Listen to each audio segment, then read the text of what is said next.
A partir del momento que expiró Jesús, si computamos el tiempo insumido en el trámite y posterior trabajo realizado por José de Arimatea y Nicodemo, sin duda que han transcurrido varias horas.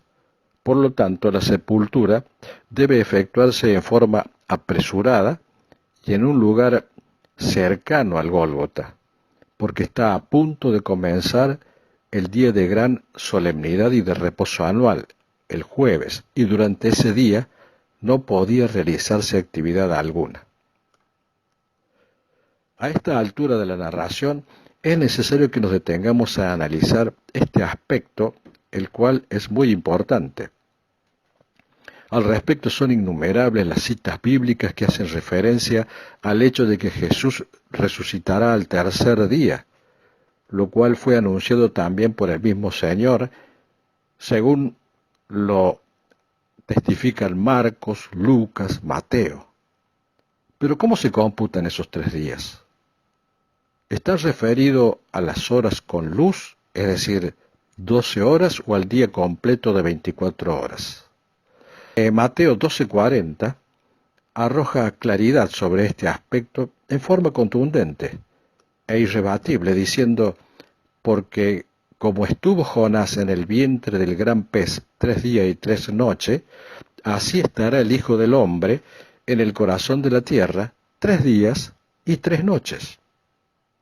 Sabemos que la palabra de Dios no tiene contradicciones porque fue inspirada y revelada por un mismo autor, el Espíritu Santo.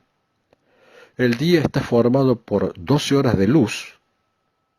Génesis nos dice que llamó Dios a la luz día, y 12 horas de noche, y a las tinieblas llamó noche, y ambos conforman un día.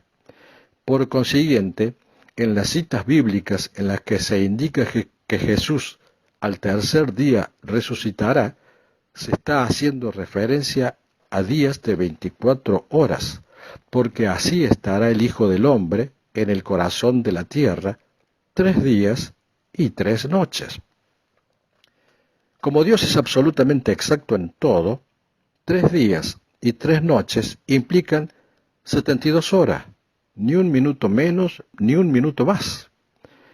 El mismo Mateo pone en boca de los asesinos de Jesús la expresión: tú que derribas el templo y en 3 días lo reedificas, sálvate a ti mismo. Por la solidez de los argumentos explicados, no cabe otra alternativa que considerar que Jesús estuvo en el sepulcro exactamente 72 horas, es decir, 3 días y 3 noches. Pero ahora surge otro interrogante: ¿a partir de cuándo son contadas esas 72 horas? San Marco arroja luz sobre el particular señalando: porque enseñaba a sus discípulos y les decía: el Hijo del Hombre será entregado en manos de hombres, y le matarán, pero después de muerto, resucitará al tercer día. Podemos por consiguiente arribar a la conclusión que las 72 horas deben computarse a partir de su muerte. Si Jesús murió un miércoles a las 15 horas, sin duda que resucitó a la misma hora de un día sábado. Si lo hubieran hecho antes o después, no se habría cumplido con las horas preestablecidas por la voluntad del Padre.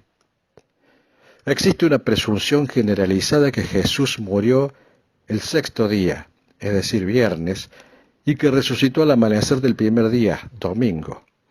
Si bien esta conclusión es aceptada como una verdad, no es más que una tradición, porque no se cumplen los 3 días y las 3 noches en el sepulcro. Los tiempos se cumplieron de acuerdo al plan de Dios.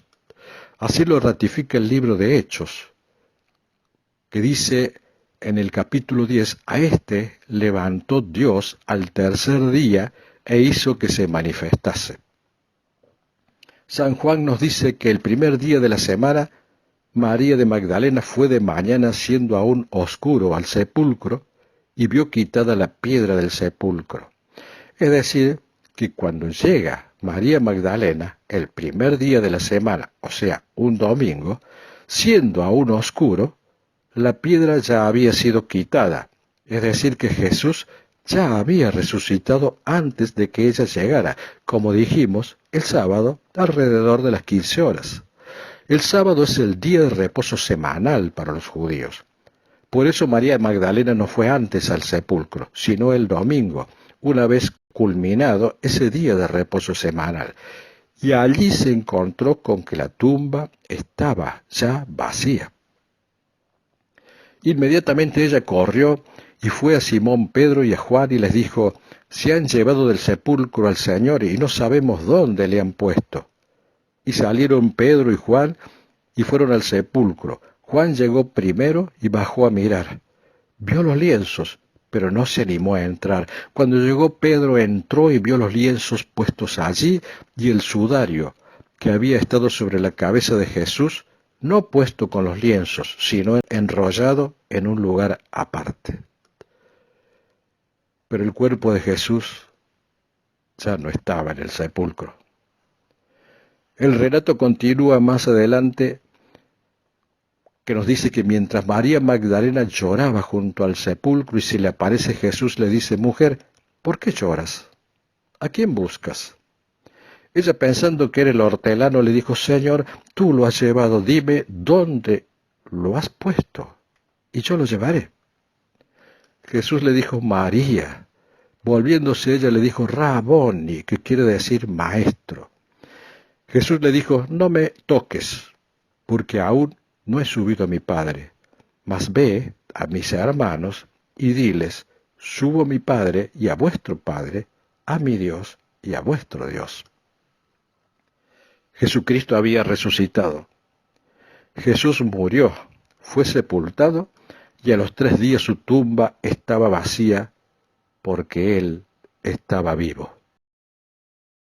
Se había levantado de los muertos, y después se apareció a varios individuos o grupos, al menos en 10 ocasiones diferentes, incluida más de 500 personas en una ocasión. La resurrección es esencial para el Evangelio cristiano y la salvación. Pablo nos dice en Corintios: «Y si Cristo no resucitó, vana es nuestra predicación, vana es también nuestra fe. Pero si los muertos no resucitan, tampoco Cristo resucitó, y si Cristo no resucitó, nuestra fe es vana». La muerte y resurrección de Jesús pone en evidencia que los cristianos tenemos en Jesucristo a un Dios que murió para sustituirnos en la cruz y para que nosotros podamos tener libre acceso al reino de Dios, porque Él es nuestro camino, y resucitó para ser la primicia del poder glorioso que también resucitará a los muertos en Cristo cuando Él venga nuevamente para cumplir la promesa de su glorioso regreso.